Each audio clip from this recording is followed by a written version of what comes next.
Here's a crazy stat. When money gets tight, people are more likely to pay their car loan before their mortgage. Why does that matter? Fact. Fiction. Fiction. From 2023 to 2025, people are more likely to pay their auto loan or prioritize their auto loan over their mortgage.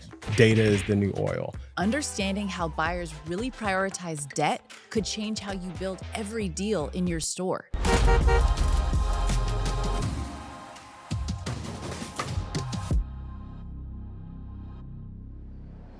So we have the whole gang back again, and we have Charles back because we're going to get into some really, really fun things. But I think first, he may have a game for us. So Charles, what do you got? I do. So I got some questions for you that are going to be rapid fire, fact or fiction. All right. Okay. Ready? Yeah. Okay. Born ready. Let's go. Checking your own credit score lowers it. Fiction. Fact.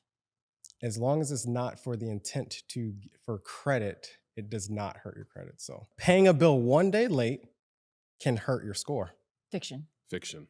That's correct. Typically, it has to be reported to the credit bureau for us to be able to get that data. I've got personal expertise in this Me field. too. Me too. Hey, we're 1-1 now.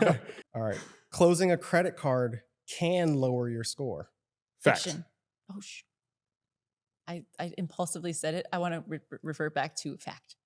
So I'm going to say it depends. Ooh. I'm going to say it depends. It really depends because really that utilization is going to be like that second highest weighted category, if you will. So it would depend on some factors. So it can, and I think the question did say, can it? So technically, yes, it can. We're still tied. Thank you. But it really, the real answer is it depends, and that's an individual situation that you would need to analyze. Car payments help build credit faster than credit cards. Fact. Fact.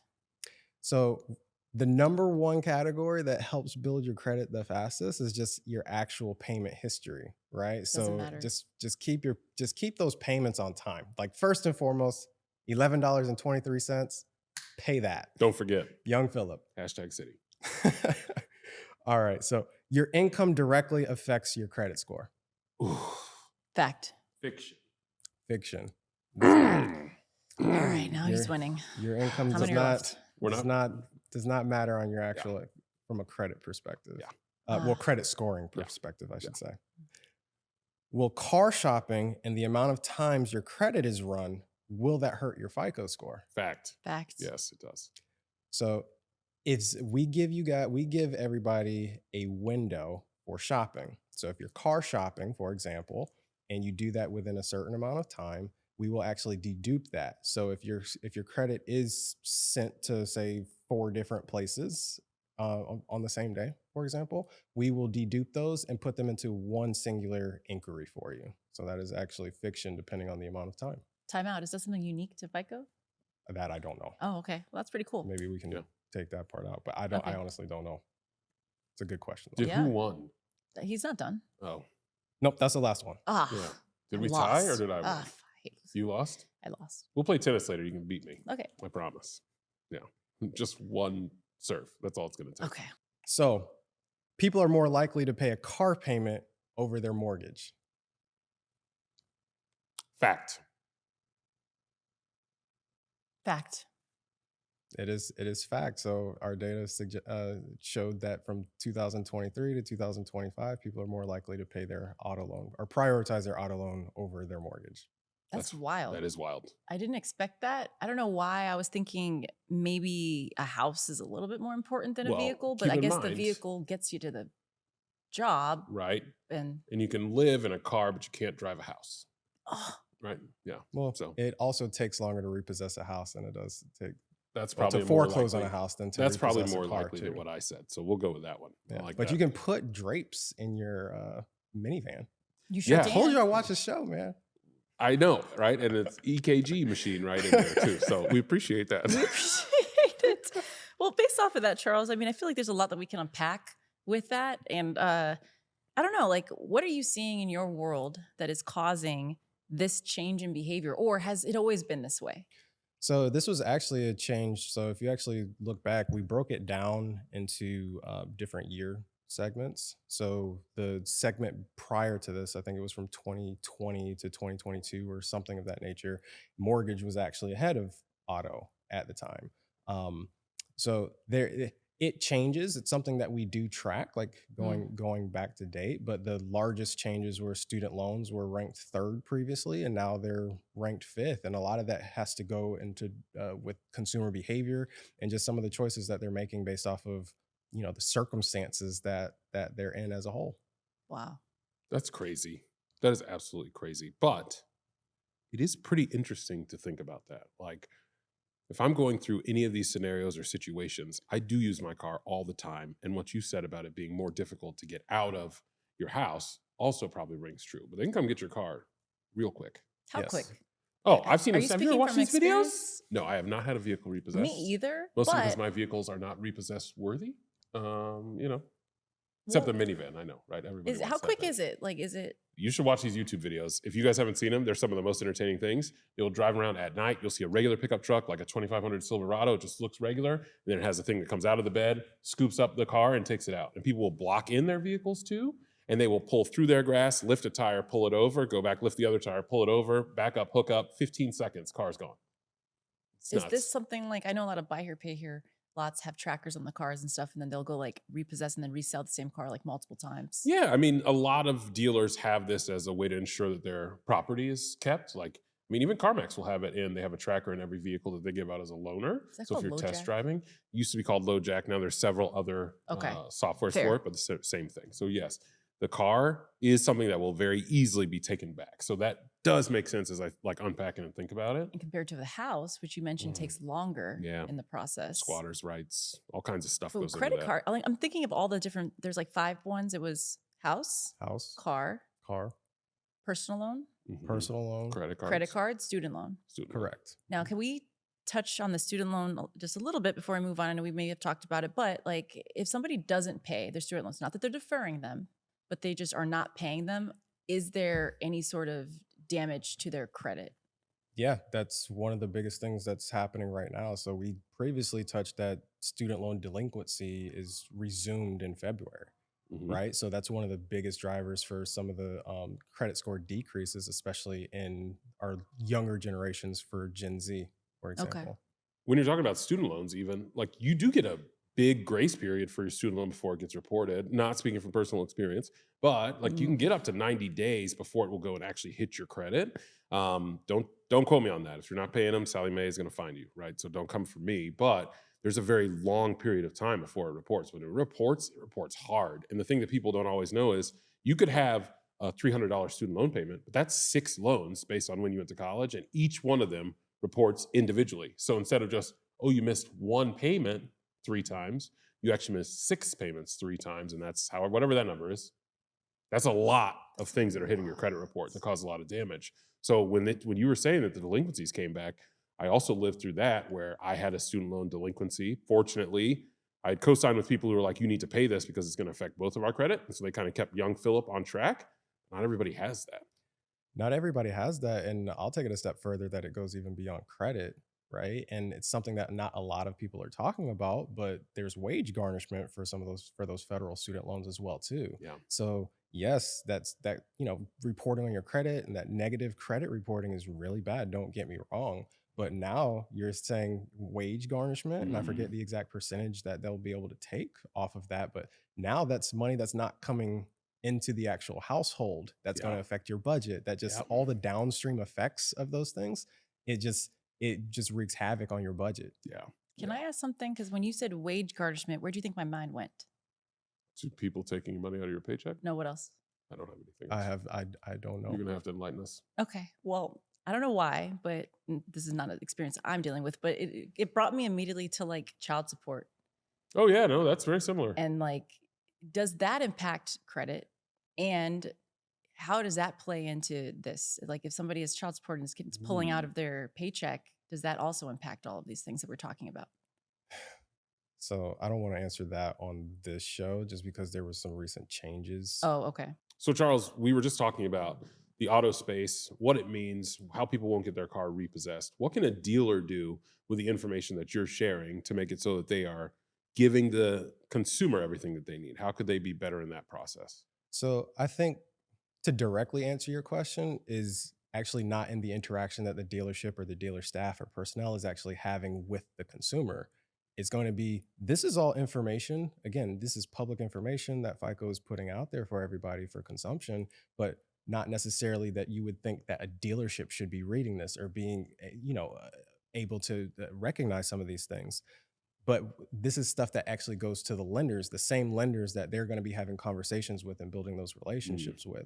So I would say to be able to help those consumers is being able to be aware of what's going on in the market, these types of insights, and then really knowing how the lender is going to put that into their underwriting guidelines. So again, so that way you can train your staff at the manager level, for whether it be the sales desk, whether it be the finance office, how they can structure those deals accordingly. So we talked a lot about these people who will protect their car loan and they'll pay it no matter what, right? So we know about them, but what about buyers who look risky but aren't necessarily risky? So when you say risky, it's really going to determine on the type of risk that's associated with it, right? Because risk is going to be a general term. So I would say be able to categorize those things and then have those relationships and really know your lenders to what it is that they're implementing into their underwriting guidelines. Okay. So that way, when you have that type of customer come in the store location, you know exactly where to send it. Hey, they have a lower score, but it's really predicated off of this student loan thing. But I know I have a lender that's, working around that in some form or capacity because I've had those conversations with them. So those are the things that I would really do. I always say that when you're working a car deal, it's always a bunch of puzzle pieces. It's just a matter of how many puzzle pieces there are and how difficult the puzzle actually is, because each one of them has a piece that represents that, and then this is something that goes into it to help it out. So like the best F&I managers, the best sales managers, they're not looking at it trying to fit it in a box. They're looking at it and saying, okay, I have all these different pieces that fit together. This is how I'm going to put them together to give the best deal to them and to myself. Exactly. That's pretty interesting. So they can actually put that car on the road, but you can't do that if you don't have that knowledge for it. So this is just one piece of it. Mhm. That's why I always say I don't think that sales managers and finance managers get enough credit for the things that they do. Yeah. Because these are these little micro transactions to where, again, like I said, I watched the show. You guys said that, a car is something that you're going to purchase multiple times. Yeah. And a lot of people will say, obviously, the house is going to be the biggest purchase of your life, but the frequency of which you purchase a car, I always say, hey, with what the data shows of who's actually buying houses and how often, and people are delaying those things, you're more likely to buy a car multiple times than you are to just buy a house multiple times. So you actually may end up for some people, financing more on auto loans in totality than you do for an actual mortgage for some people. That's wild to That think makes about. sense. But it also is very true. I can see myself going down a slippery slope, especially talking to her about leasing and buying. And every time I get on this podcast, I'm like, I need a new one, right? I need a new car. It's You very need a new one. And what's the average price of a new vehicle right too now? many dollars. What is A it, lot Charles? of dollars. $50,000 close to. Good Lord. That That's- is crazy.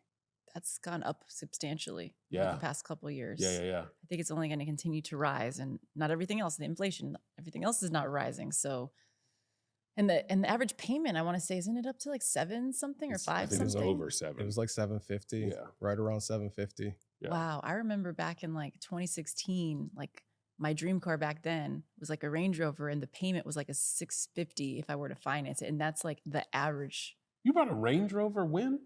That was my dream car back Oh, then. dream car, I didn't okay. say that I had Okay, one sorry. then. I know. Don't come for me. I'm just saying. You got it, girl. Flaunt it, but I'm just saying. Just- Yeah. Which Range Rover? That's so very important. my That's very dream important. one mhm. is the long body, the original, like pure one, not the sport, Okay. the big one. Yeah. The big one. I like to be up high and in luxury. Yeah. That's The like Land always the Rover way I Range like to Rover. ride. Mhm. Yeah. I feel that. Little We're not there 5.0 today. Supercharged Ford in that. It's a nice engine in there. It's fast. What's your Yeah. dream car? My dream car. Mm-hmm. Paid off. That makes sense coming from you. That is a Charles Rowe. Paid off. answer, I just love those cars, man. You know, Paid off. Yeah. doesn't matter the color. It's paid off. Paid off. What about you, Phillip? Well, now I have the wrong answer, but it's a 97 Dodge Viper GTS, but it's got blue with silver stripes on it.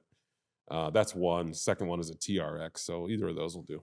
Well, Okay. the funny thing is that can also be my dream car as long as As long as it's paid paid off, off. right? There you go. As long as it's paid That's off. not how my dream works. So I'm still financing that dream while I'm sleeping. So we'll get there though. I can relate to Charles's dream because for the past 2 years, I've been in a paid off situation because I've recently been Ooh. going away from financing and just buying cash, not expensive cars, but just getting it. And it's just nice to not have a payment. Yeah. But a lot of our audience and people that we speak to don't have the ability necessarily to do that and they have to finance. We want to make it easy for them to do so, right? Right. So we offer a lot of ways that people can get financing that typically wouldn't be able to. Mm-hmm. And we service people that have like what, thin files, first time buyers. That's our sweet spot, right? I mean, Yeah. we claim that that's what yeah. So based off of that, I don't know, Charles, in your world, you're talking with a lot of different dealerships, lenders, a lot of different people. You talk to a whole bunch of different. What are you seeing? Like, what do you think is like the one thing that you're seeing in your world that you think that our audience should know before we wrap? I would say really it's the same across the board. It doesn't matter if you go to Phillip, I saw you at NAMED conference. There's a few other conferences that we're going to be at, and it just seems that it's always the same thing from an AI perspective and just technology in general, and how I can make my operation more efficient, and how can I leverage the current data that I have and get more data, right? That data is the new oil. That's really that's my biggest takeaway. Whether you're a lender, whether you're a dealership, any place of business, I feel like those are the things that everybody's talking about and how they can leverage them better. Love that. I concur. So something that's really cool that I want to touch on and make sure everybody understands, because sometimes there's this animosity that exists where it's like, oh, you're a lender, you're FICO, we don't necessarily play in the same sandbox. Is we actually work very well in a symbiotic relationship, right? We use your information to influence how we originate loans and give them to dealers, customers, et cetera. And I think that you guys can take from us some things that we glean as we go through this process to say, oh, maybe this was a buyer who was good, maybe it's not, but I don't, and maybe keep me honest here, but is there any animosity or things that drive us apart as vendors, or do you feel like we're more working together in the space as we move forward? No, I would label it as we're working together. And ultimately, what we're here for is something that I'm passionate about, with is the automotive industry as a whole. It's something that's been very good to me, right? So this is one of the reasons why, thank you for letting me come on your platform for this, is I wanted to be able to share these insights that maybe they don't regularly know, you know? So FICO, we have our auto team that they can reach out to us and talk to us for us to be able to give these insights to help them out. The same way that you guys would be able to as well too. So it's just about serving the automotive industry that has just been good for all of us. Yeah. I think we can all relate to that. And any dealers who are out there, if you got questions, you want to put things in our comments and let us know. I think Charles is a great resource for everybody to know and use, and ask him anything. I've been asking him questions for years now about everything financial. I think for Upstart, we have a great program that we offer to dealers that helps bring more people to the table, more buyers to the table, and us working together benefits everybody. So it's awesome to have you here. It's awesome to go through all those things. And I think it's really cool that we can have people like you on to help educate anybody who needs it, dealer or consumer. So we really appreciate that. Absolutely. Thank you for having me. Absolutely. Thank you. I mean, if you enjoyed this conversation, there's so many gems that Charles dropped throughout. He sprinkled some little gems throughout the whole episode. If you like it, make sure you like and subscribe, and catch us on the next episode of Leadership in the Dealership. We'll see you there. Awesome.